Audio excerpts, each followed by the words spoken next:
Praise the lord. అందరికీ వందనాలు తెలియజేస్తున్నాను. ఈరోజు దేవుడు ఇచ్చినటువంటి వాగ్దానము 81వ దావీదు కీర్తన 16వ వచనంలో రాయబడినట్టుగా, అతి శ్రేష్టమైన గోధుమలను అనుగ్రహించి వారిని పోషించెదను, కొండ తేనెతో వారిని తృప్తిపరచెదను. దేవుడు అంటున్నాడు, నిన్ను నన్ను చాలా శ్రేష్టమైన వాటినిచ్చి ఆశీర్వదిస్తాను అంటున్నాడు అన్నమాట. శ్రేష్టమైన గోధుమలు ఇస్తాను. కొండ తేనె అంటే మామూలుగా ఏదో బయట మామూలుగా దొరికేది కాదు. శ్రేష్టమైన కొండపై నుంచి ప్రత్యేకముగా తెప్పించబడిన తేనెతో నేను వారిని తృప్తిపరుస్తాను. అంత బాగా నేను నిన్ను పోషిస్తాను. ఎలా పోషించబడతాను, నేను ఎలా నా జీవితం గడుస్తుంది, నా పిల్లల్ని నేను ఏం చేయగలను అని అనుకుంటున్నావేమో ఈరోజు ఒంటరిగా అయిపోయి. లేకపోతే నా జీవితం ఎక్కడికి వెళ్తుంది, నా సంపాదన ఏమీ కూడా నాకు ఆశీర్వాదకరంగా లేదు, నేనేమైపోవాలి ఈ లోకంలో, నన్ను ఎవరు పట్టించుకుంటారు, నన్ను చూసేవారు లేరు అనుకుంటున్నావేమో. దేవుడు అందుకే అంటున్నాడు, నేను నిన్ను పోషిస్తాను, నేనే నిన్ను తృప్తిపరుస్తాను, చాలా ఆశ్చర్యంగా ఆశీర్వాదకరంగా ఉంచుతాను.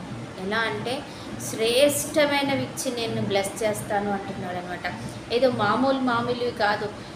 నీ పరిస్థితి బాగాలేదని కొద్దిగా ఇచ్చి, సామాన్యమైనవి ఇచ్చి దేవుడు నిన్ను పోషిస్తాను అనట్లేడు, కానీ చాలా ఉన్నతమైనవి, చాలా శ్రేష్టమైనవి ఆయన ఇచ్చి నిన్ను పోషిస్తాను అంటున్నాడు. నిజమే కదా. సారీపతి విధవరాలు ఇంటిలో ఏమీ లేనప్పుడు పొన్నే నీకు 2 పూటలకు ఇస్తానమ్మా, మరి 3 పూటలు అని కాదు, కానీ ఆమె గుడ్డిలో నూనె అయిపోలేదట, తొట్టిలో పిండి అయిపోలేదంట. ఆ కరువు కాలం అంతా కూడా నువ్వెంత తింటే అంత సమర్థవంతంగా దేవుడు ఇచ్చాడంట ఆమెకి. కాబట్టి ఈరోజు నీ దేవుడు నీతో అంటున్నాడు, నీకు అరకొరగా ఇచ్చే దేవుడు కాదు, కొంచెంగా ఇచ్చి నిన్ను ఆయన అర్ధాకలితో ఉంచే దేవుడు కాదు, కానీ సంతృప్తిగా పోషిస్తాను, సమర్థవంతంగా ఇస్తాను, ఆయన శ్రేష్టమైనది నీకు చేస్తాను, నేను తృప్తిపరుస్తాను అంటున్నాడు. కాబట్టి ఈరోజు మనం ఆయన మీద ఆధారపడదాం. భయపడొద్దు.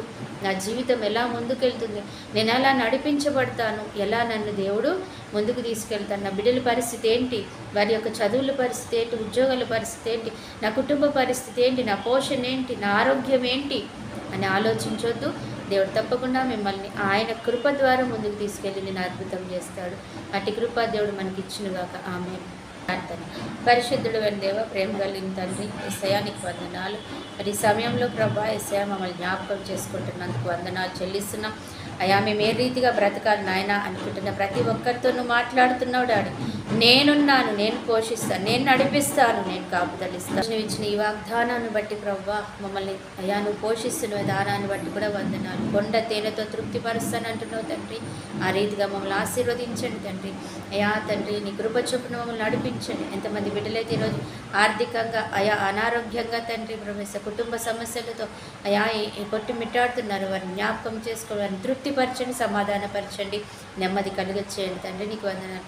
అలాగే ఈరోజు బర్త్డే, మ్యారేజ్ డే జరుపుకుంటున్న ప్రతి ఒక్క బిడ్డని కూడా మీరు జ్ఞాపకం చేసుకోండి తండ్రి. గొప్ప ఆశీర్వాదంతో వారిని నింపండి తండ్రి. నీకు వందనాలు. చూసిన ప్రతి ఒక్క బిడ్డని ప్రభా పేరున కూడా దీవించి ఆశీర్వదించి నీ కృప చొప్పు నడిపించుకోమని యేసయ్య శ్రేష్టమైన నామంలో ప్రార్థించి అడిగి వేడుకుంటున్నాం తండ్రి. ఆమేన్.